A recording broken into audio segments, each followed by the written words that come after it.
so ng'ate Dr. Apollo Milton Obote bamukolako atakandooza gwali mwaka gwa 7 net erugogaawo ne bamukuba essasi eryamubongola amannyo buuza nti bamuvuga bamutwala wa Singapore oba mu private hospitals ez'e Uganda. Bamuvuga bamutwala Mulago kubanga yali akimanyi nti yali agulidde eddagala. Buli lw'ogulira eddagala mu ddwaliro ery'olukale, of course nawe liba lijja kukugasa kubanga kya buvunaanyizibwa omukungu wa gavumenti bakujjanjabire mu ddwaliro lya gavumenti kitulage oba kikubirize okugulirayo eddagala era kirage n'abantu kiddala kituufu gavumenti eddwaliro lya gavumenti eriteekamu obujjanjabi. Naye minisita w'ebyobulamu bw'alwala bamuddusa Bulaaya n'omubuuza ki ekigenda omumotivatinga obutabba ssente ya muyi wa musolo erina okugula eddagala mu ddwaliro ate naye gy'alina okutwalibwa era gy'alina n'okutwala omwana we.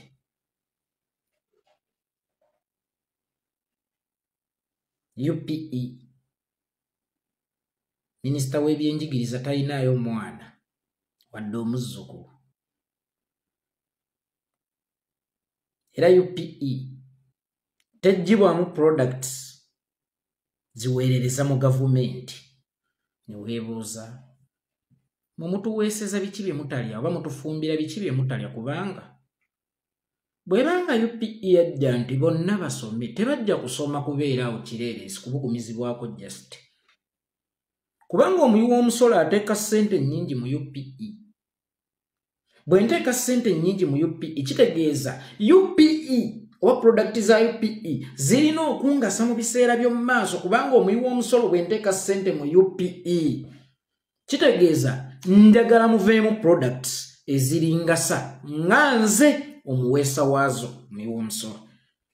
Ne mu kabineti ya Museveni tolisanga mu wa UPE.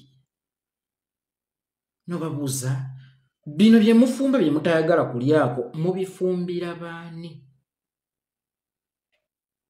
Kakati baabo bafiira wano wembako oyo okufiira saagala kuddamu kuwulira mukungu wa gavumenti afiiridde wano oba omwana w'omukungu oba omwana w'alina akakwate ku gavumenti okufiira wano lwansonga nti bwe twogera ebintu bino mutuyita balalu mutuyita bamirimu by'embuze naye newankubadde oyinza okuba nga olina ssente ezikujjanjabira wano e Kenya zikujjanjabira e Bulaaya naye olina ssente ezigula obudde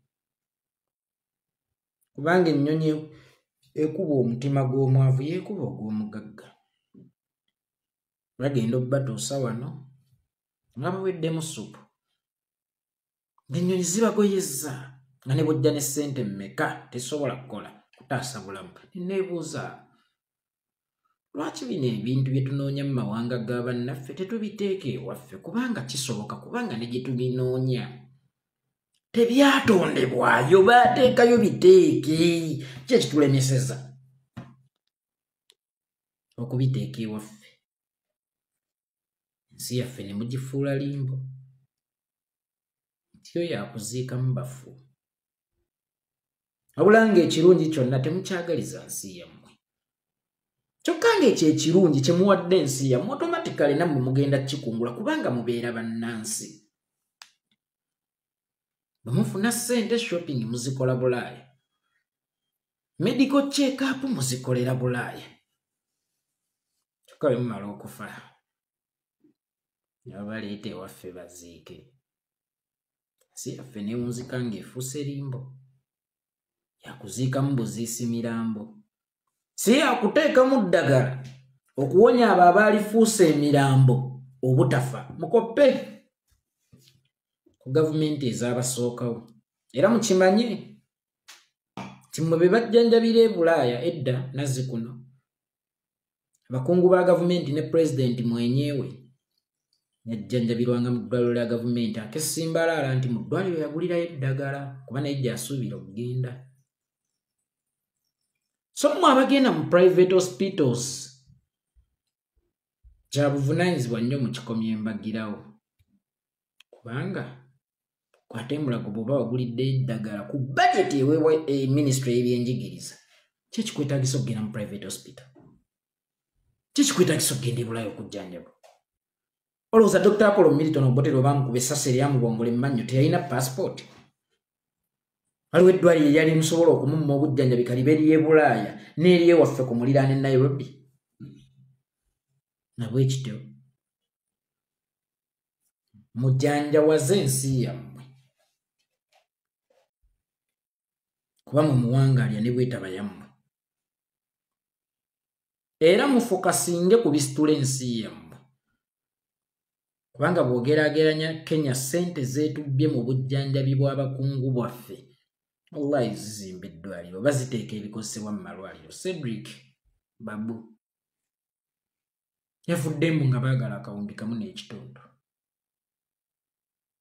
Olanya yafiira Seattle, Mutebire yafiira oba wano, Tumwine yafiira wano.